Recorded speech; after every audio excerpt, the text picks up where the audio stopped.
आकाशवाणी भोपाल से प्रस्तुत हैं प्रादेशिक समाचार।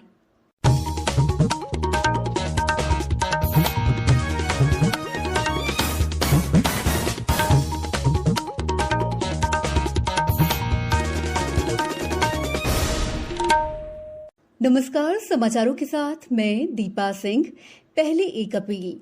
कोरोना संक्रमण के मद्देनजर सभी श्रोताओं से अपील है कि लापरवाही न बरतें, सभी एहतियाती उपायों का पालन करें और पहला टीका लगवा चुके 45 साल से अधिक उम्र के लोग सही समय पर दूसरा टीका लगवाएं। 3 आसान उपायों का पालन करें और सुरक्षित रहें। मास्क लगाएं, 2 गज की सुरक्षित दूरी बनाए रखें, बार-बार हाथ धोएं और साफ सफाई रखें। सबसे पहले मुख्य समाचार। प्रधानमंत्री नरेंद्र मोदी ने देश में कोरोना महामारी से निपटने के लिए जांच का दायरा बढ़ाने और स्थानीय कंटेनमेंट जोन बनाने पर दिया जोर। मध्य प्रदेश मॉडल की सराहना की। प्रदेश में कोरोना की रफ्तार धीमी पड़ी, पॉजिटिविटी रेट घटकर 7.79% तक आया। कटनी जिले ने सबसे अधिक सुकन्या समृद्धि खाते खोलकर हासिल किया पहला स्थान और चक्रवाती तूफान ताउती के असर से राज्य के अधिकतर जिलों में बारिश का दौर जारी। अब समाचार विस्तार से। प्रधानमंत्री नरेंद्र मोदी ने आज मध्य प्रदेश सहित कई राज्यों के संक्रमण प्रभावित जिलों के अधिकारियों से वर्चुअल माध्यम से बातचीत करते हुए देश में कोरोना महामारी से निपटने के लिए जांच का दायरा बढ़ाने और स्थानीय कंटेनमेंट जोन बनाने पर जोर दिया। उन्होंने कहा कि लोगों को समुचित और सही जानकारी देना ही महामारी से निपटने का एक प्रमुख हथियार है। श्री मोदी ने जिलाधिकारियों से कोरोना महामारी से निपटने के लिए अपनी राय देने को कहा, ताकि उनके सुझावों को महामारी से निपटने की योजना में शामिल किया जा सके। श्री मोदी ने इस बात पर खुशी जाहिर की कि देश के ग्रामीण इलाकों में प्रबंधन के लिए आधुनिक तकनीक अपनाई जा रही है। उन्होंने दवाओं और चिकित्सा उपकरणों की कालाबाजारी करने वालों के खिलाफ कड़ी कार्रवाई करने को कहा। प्रधानमंत्री ने इस बात पर जोर दिया है कि दिशा निर्देशों को सख्ती से लागू करते समय ये ध्यान दिया जाना चाहिए कि लोगों को सामान्य जीवन और आवश्यक वस्तुओं की आपूर्ति में किसी तरह की परेशानी न आए। वर्चुअल संवाद में केंद्रीय गृह मंत्री और स्वास्थ्य मंत्री के साथ साथ मुख्यमंत्री शिवराज सिंह चौहान ने भी भाग लिया। प्रधानमंत्री ने इस संवाद के दौरान कोरोना प्रबंधन में प्रदेश के जन भागीदारी मॉडल की सराहना की। उन्होंने कहा कि जिला, ब्लॉक और पंचायत स्तर पर क्राइसिस मैनेजमेंट कमेटियां बनाई गई हैं। इनमें पक्ष और विपक्ष के सभी राजनीतिक दलों के लोगों को जोड़ा गया है। श्री मोदी ने कहा है कि अन्य राज्य भी मध्य प्रदेश के समान कार्य करें तो ये तरीका प्रभावी सिद्ध होगा। वर्चुअल संवाद में जिलाधिकारियों द्वारा अपनाई गई रणनीति और नवाचार की जानकारी भी दी गई।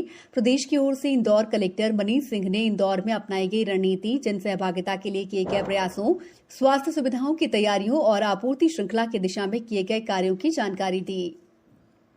केंद्रीय कृषि मंत्री और मुरैना श्योपुर सांसद नरेंद्र सिंह तोमर ने मुरैना जिले के पोरसा, अंबाह, जौरा, कैलारस और सबलगढ़ सामुदायिक स्वास्थ्य केंद्रों का दौरा किया। श्री तोमर के प्रयासों से कोरोना संक्रमित मरीजों के बेहतर उपचार के लिए यहां 7 ऑक्सीजन प्लांटों की स्थापना की जा रही है। इनमें से मुरैना जिला अस्पताल में 1 oxygen plant PM care fund से स्थापित किया जा चुका है। वहीं अन्य का भी निर्माण शुरू हो चुका है। ये प्लांट आगामी 2 हफ्तों में उत्पादन आरंभ कर देंगे। प्रदेश में कोरोना की रफ्तार हर दिन धीमी हो रही है और पॉजिटिविटी रेट में लगातार गिरावट आ रही है। आज राज्य में पॉजिटिविटी रेट घटकर 7.79% तक आ गया है। प्रदेश में उपचाराधीन कोविड रोगियों की संख्या भी करीब 88,000 तक रह गई है। उधर छिंदवाड़ा जिले में ब्लैक फंगस से संक्रमित रोगियों के उपचार के लिए जिला स्तरीय विशेषज्ञ टीम का गठन किया गया है। जिले में रेमडेसिविर इंजेक्शन से जुड़े एक प्रकरण में 3 व्यक्तियों के खिलाफ रासुका के तहत कार्रवाई भी की गई है। रायसेन में जिला पंचायत सीईओ पीसी शर्मा ने ग्राम पंचायतों का दौरा कर यहां बनाए गए क्वारंटीन सेंटर का निरीक्षण किया। यहां सांची और सलामतपुर में 8 दुकानें सील की गई। अशोकनगर में आज पूर्व विधायक देशराज सिंह यादव की स्मृति में राव परिवार द्वारा श्री कृष्ण संस्थान में कोविड मरीजों की सेवा के लिए क्वारंटीन सेंटर शुरू किया गया है।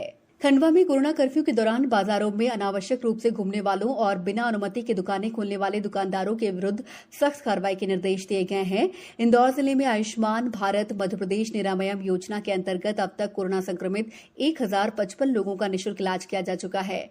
बैतूल में क्षेत्रीय भाजपा सांसद दुर्गादास उइके द्वारा आवश्यक उपकरण और अन्य सामग्री खरीदने के लिए सांसद निधि से जारी लगभग 1.25 करोड़ रुपए की घोषणाओं के लिए आज वित्तीय और प्रशासकीय स्वीकृति प्रदान की गई। चिकित्सा कर्मियों को ड्यूटी के दौरान लंबे समय तक पीपीई किट पहनने से आने वाले पसीने से जल्द ही छुटकारा मिल जाएगा।